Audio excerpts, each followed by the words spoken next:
Good afternoon, dear students. Today I am going to discuss about what is the meaning of store layout and what are the methods of store selection. So that is to be discussed. So today we go through the meaning of store layout. So once the retail organization is established, then how the layout should be fixed. So they can be classified into three categories: grid layout, race track and free form. Grid layout means one is below the one rack and another rack is upper to the first rack and third rack is above to the second rack. That grid system is called as a grid layout. So what is the advantages of grid layout? By standing in front of the door of the store, we can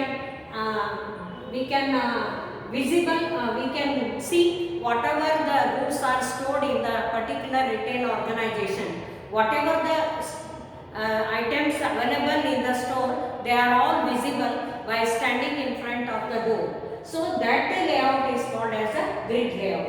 Then the racetrack layout. So there will be a separate passages for each track, and each passage some particular type of goods are stored. Say for example, varieties of soaps are available in a first track and first track. Then a second track, so the groceries are available in the second track.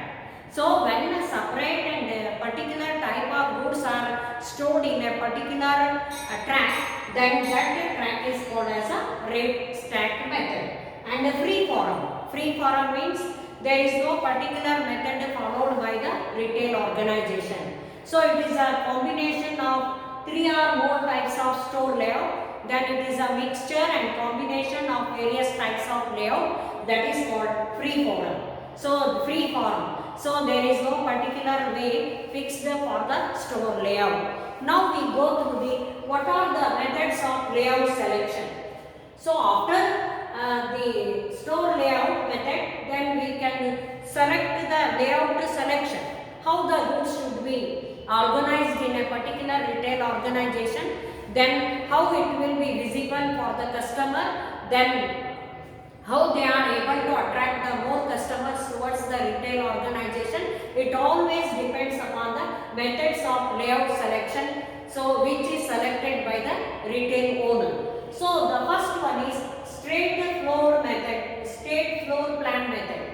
So all the goods are stored on the floor itself, but they are appeared in each and every rack. So they are in a particular circle or in a particular form. They are available from one after another. So each goods are visible for the customer when they enter into the retail organization. So that is a straight floor method. This is like this. So one square will be there, one pentagon shape is there, like that the goods are stored in a racks. So that is called straight floor method. Then diagonal method. Diagonal method means they are stored in a particular corner in a side way. So like this the goods are stored in a particular way. These method is followed in the store layout. That method is called diagonal method of layout. Then the third one, angular method. Each type of goods is stored in a particular corner, and each and every goods are appeared by looking outside the store, by standing in front of the door with all the goods stored in the particular organization will be appeared. So that the method is called as a angular method. Then geometric method. Geometric method means they are stored either in a triangular shape or in a square shape or in a pentagon shape or in a diagonal shape. So every geometric type of form will be stored in the layout. So in a geometric figures, the goods are stored in the particular store. So that is called geometric method. Then last one is the mixed floor method. It is a combination of three or more types of layouts. So all methods are combined with each other and they will mix the floor plan. So when two or more methods are combined with each each other and fixed another method that is called mixed floor plan. So why this is required? So on the basis of plan, which type of plan you follow, on that basis that the layout is capable to attract more customers towards the store. ಸಾಮಾನ್ಯ ಈ ವಿಷಯದಲ್ಲಿ ನಾನು ಚಿಲ್ಲರೆ ವ್ಯಾಪಾರದ ಮಳಿಗೆಗಳನ್ನು ಹೊಂದಿಕೆ ಮಾಡುವಂಥ ವಿಧಾನವನ್ನು ನಾವು ನೋಡಬೇಕಾಗಿದೆ. ಗ್ರಿಡ್ ಲೇಔಟ್ ಅಂತ ಕರೀತೀವಿ. ಸಾಮಾನ್ಯ ಲೇಔಟ್ ಅಂದರೆ ಸರಕುಗಳನ್ನು ಚಿಲ್ಲರೆ ವ್ಯಾಪಾರಿಯ ಮಳಿಗೆಯಲ್ಲಿ ಹೇಗೆ ಹೊಂದಿಸಿದ್ದಾರೆ ಅನ್ನುವಂಥದ್ದು ಲೇಔಟ್ನಲ್ಲಿ ಬರುವಂಥ ಒಂದು ವಿಧಾನ. ಇದರಲ್ಲಿ ಮೊದಲನೇ ಮೆಥಡ್ ಏನಿದೆ ಅಂದರೆ ಗ್ರಿಡ್ ಲೇಔಟ್ ಅಂತ ಕರೀತೀವಿ.